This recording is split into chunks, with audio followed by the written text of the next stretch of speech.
In this video, we are looking at a problem where a mass,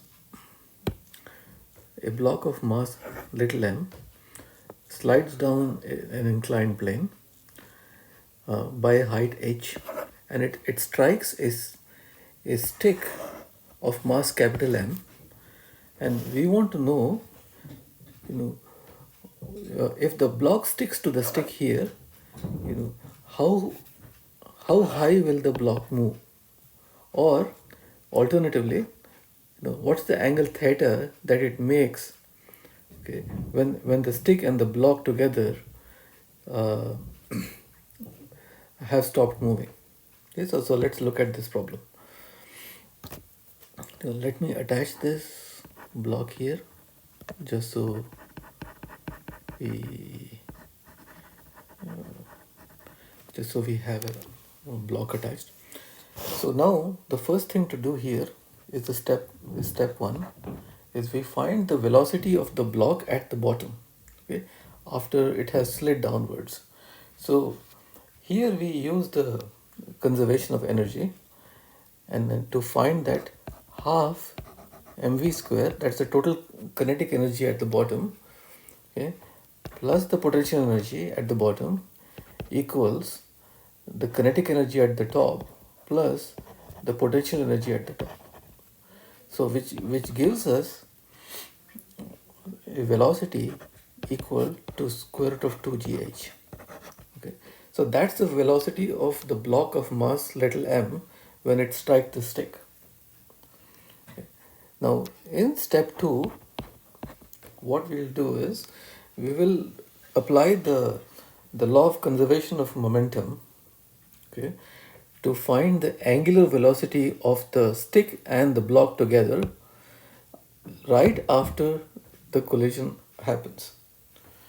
So if you see here, the length of the block here is d, okay, so the moment of inertia of the block equals m times d square, right? The moment of inertia of the rod by the parallel axis theorem is 112 capital M d square plus capital M d divided by 2 square, okay, because it pivots about the end. So this is m by 3 d square, okay. So now if you want to find the initial angular velocity of the mass little m, that angular velocity is omega of the block equals the velocity of the block divided by d, okay, because the linear velocity is angular velocity times the radius, the distance from the pivot point, okay. So this is nothing but square root of 2gh divided by d, okay. So now what we do here is that apply the law of conservation of momentum. So I block times omega block equals I block plus I of the rod or the stick, okay, times omega 0, that's the initial angular velocity after the collision has taken place, okay. So here omega 0 equals, this is md square divided by m divided by 3 d square plus little m d square times square root of 2gh divided by d, okay, equals square root of 2gh times little m divided by d times m divided by 3 plus little m, right?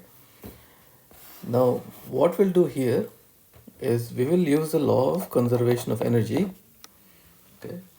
So here, to begin with, the total energy was half times the the total moment of inertia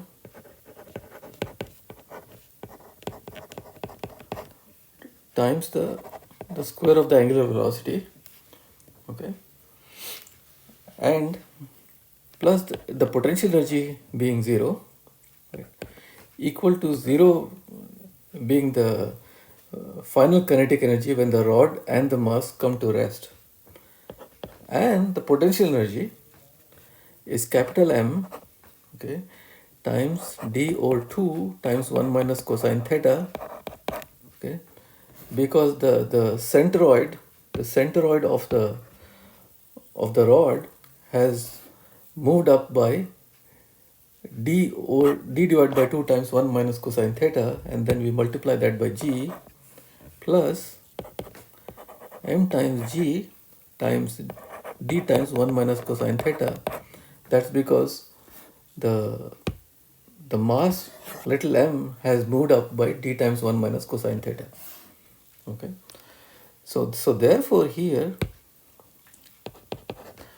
uh, we can reduce this to 1 minus cosine theta equals half m times d square divided by 3 plus little m d square divided by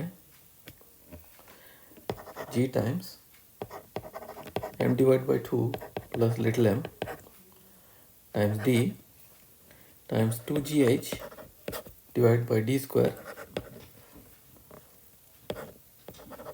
m divided by 3 plus m square times m square, right. So let's see what we can do. So here this d square and this d square and this d square cancel out. Also one term here and one term here cancel out here, right.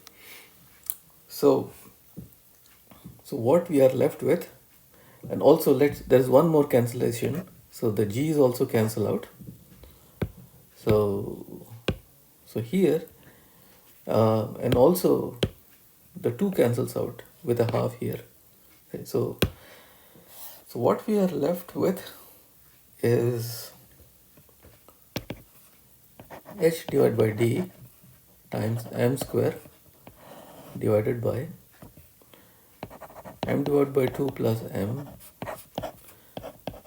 divided by 3 plus m, okay. That's h divided by d times 1 plus capital M divided by 3m, okay, 1 plus capital M divided by 2m, okay. And therefore theta equals cosine inverse 1 minus whatever quantity there was to the right.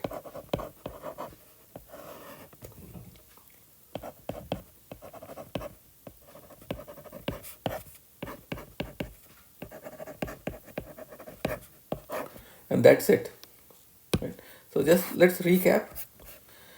So to recap, in the very first step we determined the velocity of the block after it has descended by height equal to h, that equals square root of 2 dh. And now when the collision takes place, the block sticks to the rod or the stick, right. So what we do here is that we conserve angular momentum when this happens. The energy is not conserved, it's the angular momentum that's conserved. So the angular momentum is I times omega. So we find the initial angular momentum, that's just the angular momentum of the mass little m of the block, okay, and that equals the final angular momentum, that is the momentum of the block and the rod moving together, okay.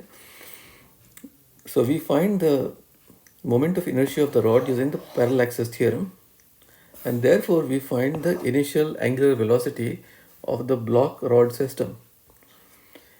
In the third step, we use the law of conservation of energy to equate the initial energy of the rod with the mass, okay, to the final energy of the rod with the mass. So initially we have kinetic energy equals half total I, that is the total moment of inertia times square of the angular velocity, and that should equal to the potential energy that's gained when the rod mass system is raised by an angle theta with respect to the vertical. Okay, and that is the potential energy. Okay, that takes into account the fact that the centroid of the rod, okay, goes up by a value equals d over 2 times, okay, 1 minus cosine theta. Okay, the little block of mass m goes up by a value of equal to d times 1 minus cosine theta. So the net potential energy equal to this much. So uh, we rearrange the terms and we find that lots of terms cancel out, and therefore we find that theta equals this quantity.